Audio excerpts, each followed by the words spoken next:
সাল 1876 পাকিস্তানের করাচিতে এক দুরন্ত বালকের জন্ম হয়। আর এই দুরন্ত দুষ্ট বালকই পরবর্তীতে পাকিস্তান রাষ্ট্রের জন্ম দেন। নাম তার মোহাম্মদ আলী জিন্নাহ। পাকিস্তানের লোকজন তাকে কায়েদে আজম বা মহান নেতা হিসেবে সম্মান করে।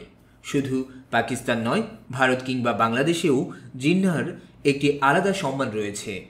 এই তো গেল কিছুদিন আগে রাজধানী ঢাকার প্রেস ক্লাবে পাকিস্তানের জাতির পিতা মোহাম্মদ আলী জিন্নাহর মৃত্যুবার্ষিকী পালিত হয়, যেখানে বক্তারা বলেন আলী জিন্নাহ না থাকলে বাংলাদেশ নামক রাষ্ট্রের সৃষ্টি হতো না।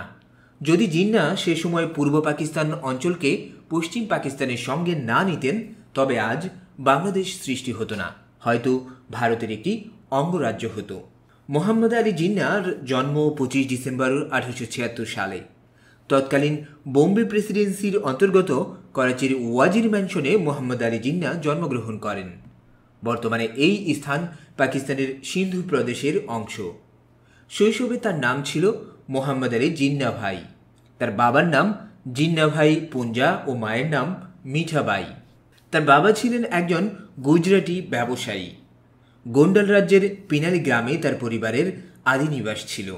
মোহাম্মদ আলী জিন্নাহ ছিলেন তার বাবা মায়ের 4 পুত্র ও 3 কন্যার মধ্যে দ্বিতীয় সন্তান।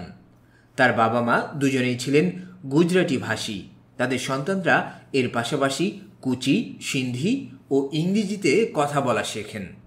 আলী জিন্নাহর পরিবার শিয়া ইসমাইলি মতের অনুসারী ছিল, তবে তিনি নির্দিষ্ট কোনো মতের অনুগামী ছিলেন না। তিনি সাধারণভাবে মুসলিম পরিচয় গ্রহণ করেন। শৈশবে আলী জিন্নাহ বোম্বেতে তার এক আত্মীয়ের কাছে কিছুকাল ছিলেন। সেখানে তিনি গোকাল দাস প্রাথমিক বিদ্যালয়ে ভর্তি হন। পরে ক্যাথেড্রাল অ্যান্ড জন কুনন কলেজে পড়াশোনা করেন তিনি। করাচিতে থাকাকালীন সিন্ধ মাদ্রাসাতুল ইসলাম ও ক্রিশ্চিয়ান মিশনারি সোসাইটি হাই স্কুলে পড়াশোনা করেছেন জিন্নাহ। আর পরবর্তীতে বোম্বে বিশ্ববিদ্যালয় থেকে তিনি ম্যাট্রিকুলেশন সম্পন্ন করেন। 1892 সালে স্যার ফেডেরিক লি ক্রফট মোহাম্মদ আলী জিন্নাহকে লন্ডনে তার প্রতিষ্ঠান গ্রাহামস শিপিং অ্যান্ড ট্রেডিং কোম্পানিতে শিক্ষানবিশ হিসেবে কাজ করার প্রস্তাব দেন। সেই প্রস্তাবে সাড়া দিয়ে মোহাম্মদ আলী জিন্নাহ লন্ডনে কিছুদিন শিক্ষানবিশ হিসেবে কাজ করেন। এরপর তিনি আইন বিষয়ে পড়ার সিদ্ধান্ত নেন। সিদ্ধান্ত অনুযায়ী আলী জিন্নাহ লিঙ্কনস ইনে যোগদান করেন। সেখানে ইন্স অফ কোর্ট স্কুল অব লতে আইন বিষয়ে অধ্যয়ন শুরু করেন। আইন বিষয়ে জ্ঞান লাভের জন্য তিনি একজন নামকরা ইংরেজ ব্যারিস্টারের শিক্ষানবিশ হিসেবে কাজ শুরু করেন। পড়াশোনার পাশাপাশি তার কাজ থেকেও শিক্ষা লাভ করতে থাকেন মোহাম্মদ আলী জিন্নাহ।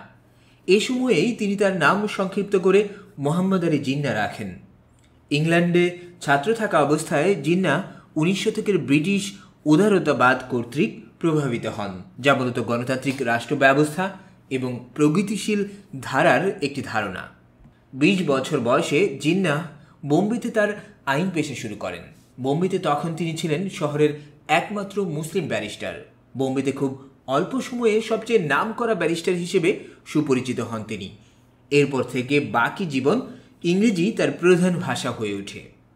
এর কিছু মাস পর জিন্নাহকে আইনসভার সদস্য হওয়ার প্রস্তাব করা হয়। এর জন্য মাসিক 1500 রুপি বেতন দেয়া হবে বলে বলা হয়, কিন্তু জিন্নাহ তা প্রত্যাখ্যান করেন।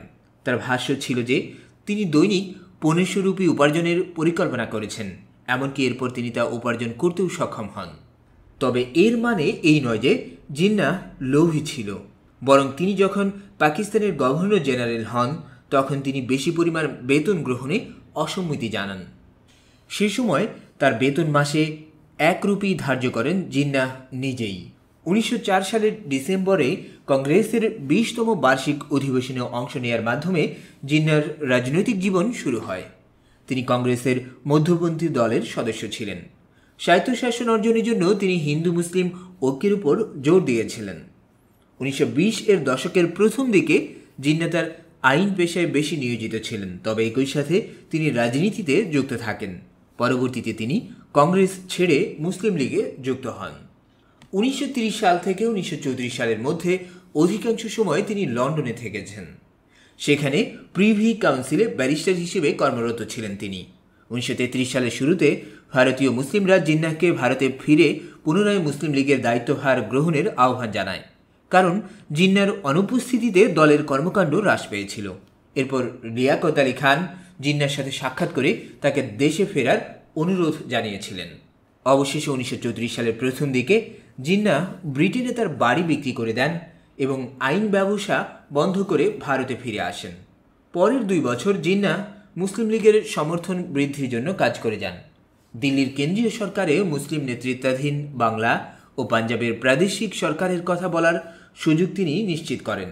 1930-এর দশকের শেষ পর্যন্ত ব্রিটিশ ভারতের মুসলিমদের বিশ্বাস ছিল যে স্বাধীনতার পর মুসলিমরা ব্রিটিশ ভারত নিয়ে গঠিত রাষ্ট্রে ঐক্যবদ্ধভাবে থাকতে পারবে।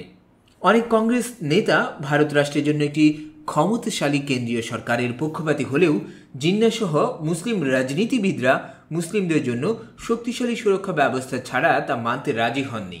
1947 সালে ভাইসরয় হিসেবে মাউন্টব্যাটেন নিয়োগ পান। মাউন্টব্যাটেন দায়িত্ব নিয়ে বলেন যে 1948 সালের জুন নাগাদ ব্রিটেন ভারতের কাছে ক্ষমতা হস্তান্তর করবে। তবে জিন্নার আশঙ্কা ছিল যে ব্রিটিশরা ভারত থেকে চলে যাওয়ার পর কংগ্রেস প্রধান আইনসভায় মুসলিমরা তাদের প্রাপ্য থেকে বঞ্চিত হবে, তাই তিনি নিজেদের অধিকার আদায়ে সোচ্চার হয়ে ওঠেন। স্বাধীনতা আন্দোলনের এক পর্যায়ে বাংলাদেশের মহান নেতা হোসেন শহীদ সোহরাওয়ার্দী অখণ্ড বাংলাকে ভারত ও পাকিস্তানের মতো স্বাধীন রাষ্ট্র হিসেবে গঠনের প্রস্তাব করেন। মোহাম্মদ আলী জিন্নাহ এ ব্যাপারে তার একাত্মতা প্রকাশ করেন। তার বিশ্বাস ছিল কলকাতা ছাড়া বাংলা অর্থহীন, তাই তিনি বাংলাকে অখণ্ড রাখতে উৎসাহী ছিলেন। তবে শেষ পর্যন্ত কংগ্রেসের বিরোধিতায় বাংলা বিভক্ত হয়। পাকিস্তান সৃষ্টির পর মোহাম্মদ আলী জিন্নাহ পাকিস্তান ডোমিনিয়নের গভর্নর জেনারেল হন। অন্যদিকে ভারতের গভর্নর জেনারেল হিসেবে মাউন্টব্যাটেন থেকে যান। জিন্নাহ তার মৃত্যু পর্যন্ত এই পদেই ছিলেন।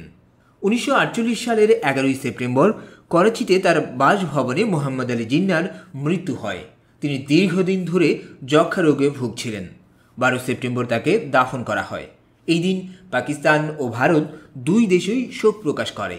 ভারতের গভর্নর জেনারেল রাজগোপালচারী এদিন জিন্নাহর সম্মানে নিজের সরকারি অভ্যর্থনা বাতিল করেন।